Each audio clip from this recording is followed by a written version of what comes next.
the 18-team competition to go back to back to back. They're three-peaters. Tonight, a rare triple treat. Hawthorn players and fans savour the sweet taste of 3 premierships in a row. The temperature soars as Melbourne makes the most of the warmest grand final day ever. Also, a teenage terrorist blamed for a deadly police station shooting. A motorist charged with murder after a man was mowed down by a four-wheel drive. A cyclist tells of his disgust at being left to die in Lygon Street. And cars withdrawn from sale in Australia as the Volkswagen diesel scandal hits home. Live from Melbourne, this is 7 News with Peter Mitchell. Good evening. Hawthorn has secured its place in history as one of the greatest teams of all time after winning a 3rd consecutive premiership with a 46-point thrashing of the West Coast Eagles at the MCG. The game was played in energy-sapping heat of more than 30 degrees. It was the warmest grand final on record and was all but over by half-time. Michael Felgate begins our coverage. In the end, it was never in doubt. So Hawthorn have done it. Yes, for the 3rd straight year, Hawthorn players and supporters are in for a long night of celebrations. Nathan Templeton is at the MCG, and Nathan, the Hawks are getting used to this feeling. They certainly are, Mitch. They're a really greedy bunch, actually, the Hawks fan. The club is simply a juggernaut. It's their 13th premiership. I better get back to you, Mitch, before things get ugly. Great job under trying circumstances, Nathan. Let's go to Tim Watson now, who's inside the ground. And Tim, the Hawks were just too tough and experienced. Mitch, they were awesome again today. They went into this game as favourites, but I don't think anyone expected them to be so Hours to go. Thanks, Laurel. To other news now, and investigators want to know how a teenager managed to get a gun and shoot a finance worker dead at a police station in Sydney. Police say the actions of the 15-year-old boy who was killed at the scene were politically motivated and linked to terrorism. And a warning that Robert Ovadia's report contains graphic images. Here you can see 15-year-old Farhad Jabbar Khalil Muhammad walking along, dressed... And a cyclist mowed down in Lygon Street. Can't believe a driver left him for dead. That's coming up in 7 News. Also, more chilling details emerge about an evil college gunman. How a trip to Sydney could one day take just 40 minutes.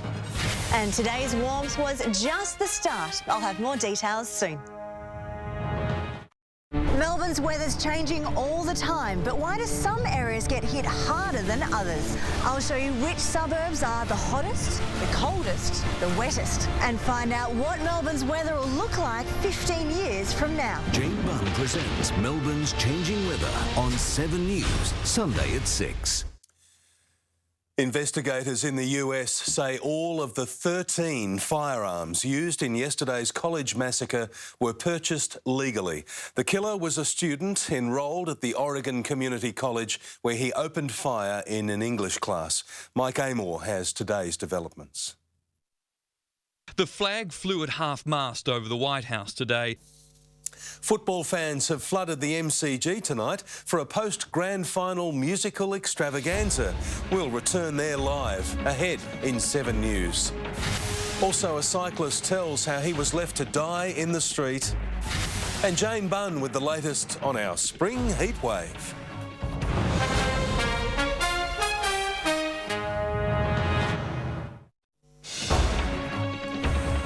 Thousands of fans who couldn't get a ticket to today's big match are expected at the MCG this evening, with the gates thrown open for a free concert featuring Bryan Adams and Ellie Goulding. Nathan Templeton is there once again. And Nathan, how many people have turned up?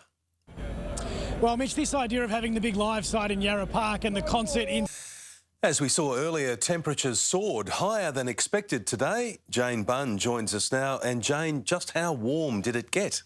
Mitch, it was as much as 11 degrees above the average. And that was enough to make it our warmest grand final on record. We reached a top of 31.3. If you weren't at the footy, then the beach was a great place to be. All our favourite spots were warm, but have a look at the difference in temperature between the two sides of the bay. We had northerly winds, so they cooled down a little as they crossed the water after delivering a scorching day to the west. But if you thought it was a little cool, a cooling breeze soon. Mitch?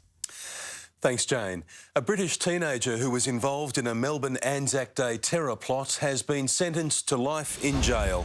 That's ahead in 7 News. Also, how the Volkswagen diesel scandal is now affecting cars in Australia, and the quick thinking that could change the future of worldwide travel.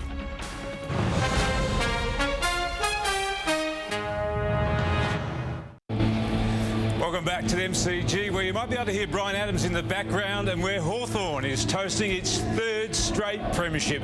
The Hawks schools were as hot as Melbourne's weather today. Mitch, that's all from sport here at the MCG on another great day for the Hawthorn Football Club. It's extraordinary, Tim, when you consider that's Freo, the Swans and now the Eagles, who haven't been able to trouble Hawthorn in 3 years. They are one mighty team, Mitch. Indeed. Thank you very much, Tim. Jane Bunn is next with the weather details. And Jane, how long will this hot spell last? Mitch, some suburbs will feel a cooler breeze tomorrow, but then it really heats up. I'll have the details after the break.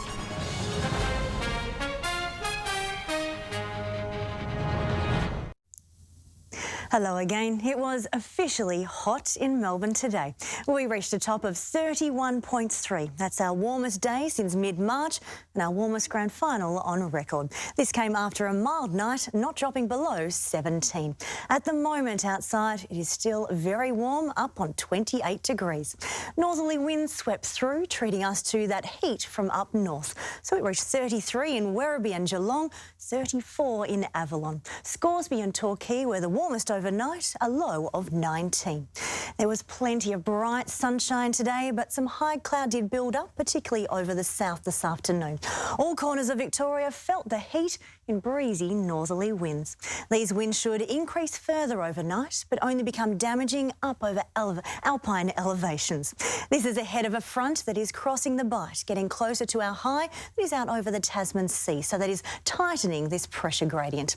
But there's a vast area of hot air over the nation. Everything in red is up and over 30 degrees today. We started to feel that as well. The front clips the southeast tomorrow, but the high remains firmly out to our east. The next big change is when this cold front here arrives. So we'll feel a cooler breeze just near the coast tomorrow, but it does stay very hot inland.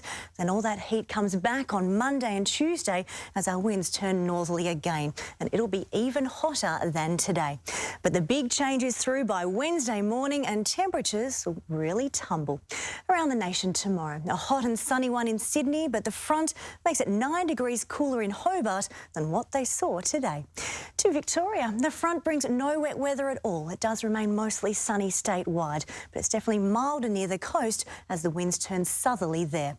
Closer in, and we have a big range of temperatures tomorrow. It's mild near the bay, only 22 in Frankston, but still very warm in the far north, a top of 30 for Craigieburn and Sunbury.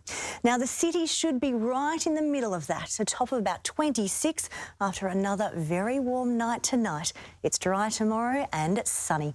And don't forget to wind your clocks 1 hour forward as daylight savings starts tomorrow. It won't get dark on Sunday night until 8:30 p.m. To the 8-day outlook, and that heat doesn't take long to come back. By Monday, right up to 33 degrees in the city, hitting 34 on Tuesday. Now, it does look sunny through most of the day on Monday, then cloud will be building as we go through Tuesday. We don't get that sort of heat at this time of year without it being blown down here. It will be very windy.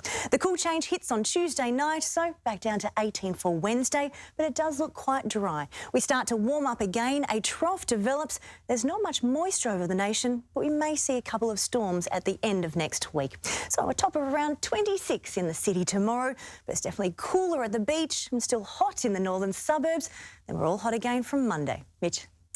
Thanks, Jane. And that's the way it is this grand final day, the 3rd of October. Thanks for your company. We'll have updates on Hawthorn's celebrations later. For now, from the 7 News team, good night.